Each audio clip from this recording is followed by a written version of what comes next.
Welcome to Movieztalky. This is a story of a writer who was found alone by some rascals who made her a prisoner and forced him to do horrible things. And after that, we will see what happened to that girl in this entire story. So in the beginning of the story, we see a girl named Jennifer who is a novel writer. Now, because she is a writer, she was going to live in a local area far from the city so that she could complete her novel there, so that she could take the key to her cabin. Because Earl is the owner of that cabin, he gives Jennifer the key to the cabin and tells her the way to go there. Now, going a little further, Jennifer stops at a petrol pump to fill petrol on the way, where she sees two people who are staring at her. And their names are Andy and Stanley. Then a worker named Johnny comes there who starts helping Jennifer and asks Jennifer where she is. So Jennifer says that she is going to live in a cabin nearby. After that, Jennifer gives money to Johnny. Then by mistake, his leg collides with a bucket, due to which Johnny's pants get wet and he sees that his friends are laughing. Now Jennifer says sorry to him and leaves after giving money. After that, she reaches her cabin, which was right in the middle of the jungle. Now, after going there, she starts writing. At night, when Jennifer is talking to her friend, she starts writing. Then she hears some noise from behind the cabin. After that, when she goes there, she sees that the door to one of the rooms is open. When she goes inside the room, she sees many tools and a box of poisonous powder. After that, she closes the door of that room and comes back to her cabin. Now, when she was writing by mistake, a beer glass falls on her clothes. So she goes inside to wash it. Then only we can see that someone is looking at her through the window. Now, the next morning, when Jennifer is jogging, she sees a small old house in the middle of the jungle. And when she goes inside that house, she sees that the house is completely empty and there is no one inside. After that, she comes back to her cabin and goes to the washroom. But when she turns on the tape, there was no water in it. That's why she calls for help. Then a man named Matthew comes to her house to fix the pipe. But when he fixes her pipe, Jennifer is very angry. She is very happy and kisses him on the cheek and thanks him. Now Matthew is a little stupid type of person. That's why he gets shy and runs away from there. In the evening, Matthew goes fishing with Stanley, Andy, and Johnny, where he tells them that the girl in the city kissed me on the cheek. Hearing this, Johnny feels very bad and tells him that this cannot happen. Then Stanley shows Johnny a video of Jennifer in his camera. That means he was Stanley, who was looking at her from the window. Seeing all this, Johnny's intentions get spoiled. And he starts talking to his friends about Jennifer. And he says, "Look, I will hunt this girl tonight." Now, when Jennifer is sleeping at night, suddenly some sound comes from her door, and when she goes there, she sees a dead bird there. Seeing this, she gets very scared. After that, she comes back to her cabin. But as soon as she comes back, she sees that there is a photo of those people in her laptop, from which she gets very scared. And then they come to the three rooms and surround her. But Jennifer says to them, "Why did you come here?" And she lies to them that my boyfriend is going to come here. So all of you go away from here immediately. So Johnny says, "I know she doesn't have a boyfriend. And I have heard that she kissed Matthew on the cheek. Saying this, she calls Matthew and brings him inside. But Jennifer says that I kissed him to thank him." So Johnny says that I know the girls of the city very well, and I also know what they need. After that, Johnny gives Jennifer a bottle of alcohol and asks her to drink it. But Jennifer doesn't want to do this. So Johnny says that if you drink alcohol, we will leave from here. After that, Jennifer drinks alcohol even though she doesn't want to, but they still don't leave from there. And then Johnny sits on a baseball bat and asks Jennifer to show her teeth. So Jennifer shows him her teeth, but Johnny starts shaking her teeth. After that, he takes out a gun and says to Jennifer, "Kiss this gun, and imagine that I am your boyfriend." And he kisses the gun and starts shaking the gun in his mouth. But Matthew didn't like all this, so he turns his face to the other side. After that, he puts a bottle in Andy Jennifer's mouth, and he is about to break it. But then Jennifer pushes him and puts him down, and takes out a spray from her bag and puts it in Stanley's eyes, and starts running away from there. Now it's morning while running, and on the way, she meets two men. One of them was the same man named Earl, who gave her the key. After that, she tells them everything. So the other man says to Jennifer that I am a sheriff, so don't worry. After that, the sheriff tells Earl to go to the other side of the forest. Saying this, he takes Jennifer with him and goes back to his cabin. And when he goes there to investigate, he doesn't find anyone there. But he finds Jennifer's beer bottle there. So he says that maybe you had a hallucination because of drinking. But Jennifer says that nothing has happened to me. These people really tried to force me, but the sheriff doesn't believe it and starts looking for Jennifer. And we see that he is touching Jennifer's body in a wrong way. Then those four boys come there and start smiling at Jennifer. Seeing this, Jennifer understands that the sheriff is also with them.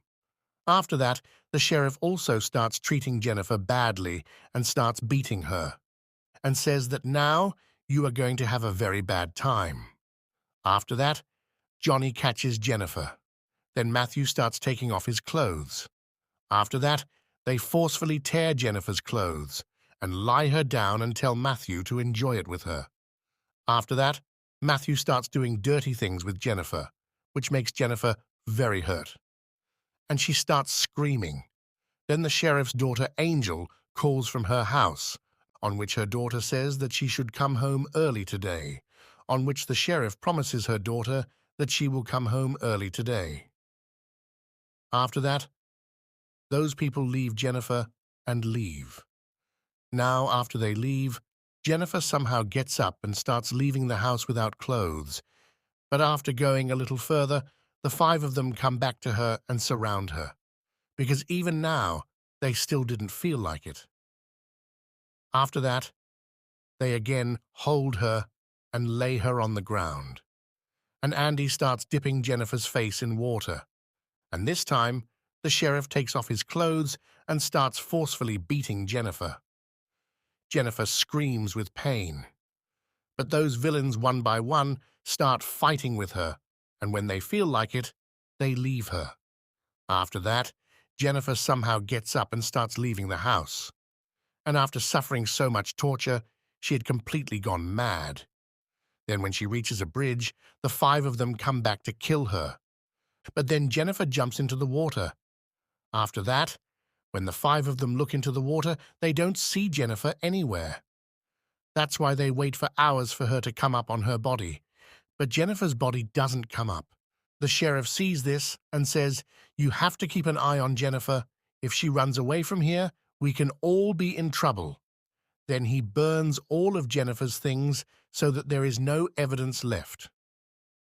Now at night, the sheriff comes to his house and goes inside to meet his daughter, where his daughter surprises him that she has been selected for the honors program. Then the next day, the sheriff goes to Earl and returns his keys to Kevin. Then Earl asks him, "Did that girl leave from here?" On which he says, yes, that girl left. Now in the next scene, we see that all of them are still looking for Jennifer, but they don't find her anywhere. And the same Matthew, who had done all this torture with Jennifer, thinking about all this, he was feeling very guilty. Now one day, Earl calls the sheriff and says that he got a call from Jennifer's sister, who was saying why Jennifer hasn't come back yet. So did you do anything wrong to her? On this, the sheriff says that no, nothing like that happened. She just left from there. Now the next morning, Stanley runs to Andy and Johnny and tells them that his camera has been stolen. And in that camera was all of Jennifer's video clips. Hearing this, Johnny starts beating Stanley, and he says, "Why did you have to record all that?" Now at night, when Johnny is at his house, he hears some noise at his door, And when he goes there, he finds a dead bird at his door. Seeing this, he thinks that maybe Stanley and Andy are playing a prank on him. But he hears that same sound again. And when he goes there, he finds Jennifer's slipper. Seeing this, he gets very scared. Then he hears one more sound from the bushes, and when he goes further, he finds rubber bands in Matthew's hands, which makes him think that Matthew is the one who is doing all this.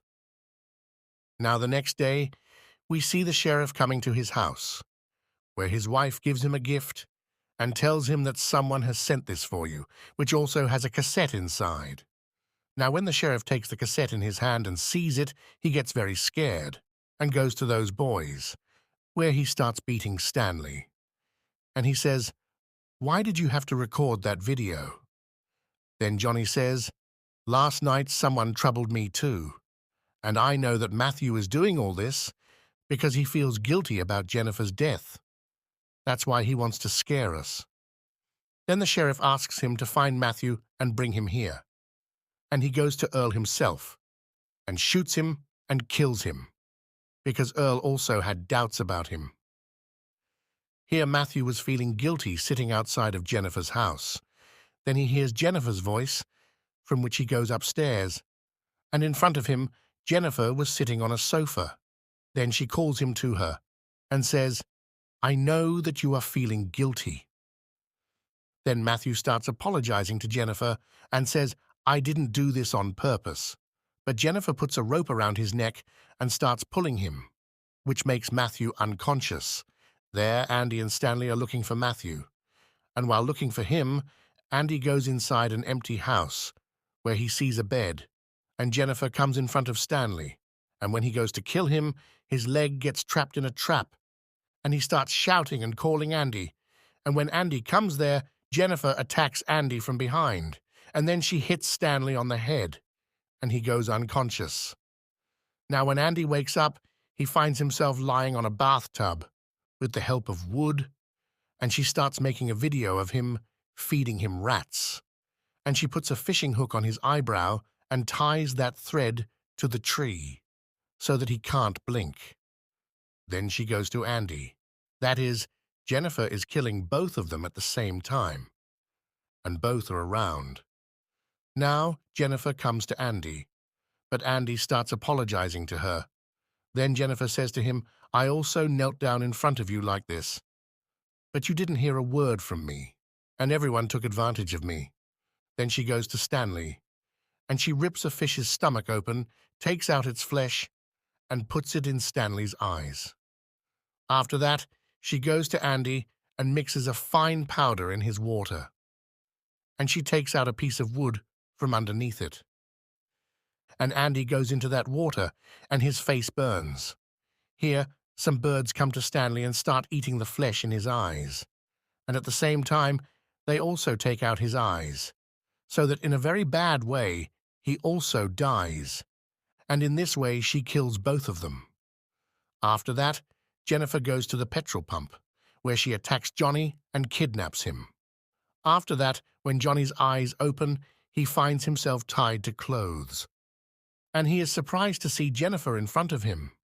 After that, Jennifer says to him, "Do you know what I'm going to do to you?" Saying this, she takes out all of his teeth one by one, which hurts Johnny a lot, and starts abusing Jennifer. Hearing this, Jennifer says that you are very proud of your masculinity, right? It won't happen again, because today I am going to take out your masculinity. Saying this, she takes a fork and cuts it and puts it in his mouth, which makes Johnny scream very loudly, and he dies there. At the same time, when the sheriff is at work, his wife calls him and says that our daughter Angel's teacher has come. Then Angel also says to the sheriff that my teacher is very good. Who is going to take me to a playground from here? But the sheriff says to him, "Make me talk to your teacher." Then we see that that teacher is no one else, but Jennifer is the one who came there as a fake teacher. After that, when Jennifer tells the sheriff her name, he is surprised to hear this, and says to Jennifer, "Please don't hurt my daughter." After that, Jennifer cuts the phone and takes her daughter with him. And when the sheriff reaches home, his wife tells him that his teacher has taken her to the playground. After that, the sheriff quickly reaches the playground and starts looking for his daughter. But there, he does not find his daughter. So he is going to take the car again and go from there. But then Jennifer attacks him from behind and takes him with her. And when the sheriff's eyes open, he finds himself trapped. And Jennifer has his shotgun in his backside. After that, the sheriff, pleading with Jennifer, says to Jennifer, "Please don't kill me and let me go from here." Then Jennifer starts putting that shotgun inside again and again, and says that I also felt the same way when you all were forcing me like a coward. Then the sheriff asks him, "What did you do to my daughter?" Then Jennifer says, "Your daughter is very young and beautiful. If someone forces her, how will she feel?" Then the sheriff says, "Whoever does this to my daughter, I will kill him." Then Jennifer says, "I am also going to give you the same punishment, because you also did the same thing to someone's daughter." After that, Jennifer puts a rope in the trigger of that shotgun, and by tightening that rope, Jennifer starts targeting at the sheriff. Then the sheriff asks the sheriff, "When Matthew wakes up, you will both die." Then she says that Matthew wakes up after seeing that the sheriff was surprised. Then the sheriff says, "Don't move at all." But Matthew moves his hand, from which that gun goes, and the bullet coming out of the gun, coming from the back of the sheriff, hits Matthew in front. Both die there. Then we see Jennifer, who was very happy to see all these villains die badly and take her revenge. And this story ends here, showing this scene. And thanks for watching, and please do subscribe this channel for such more videos.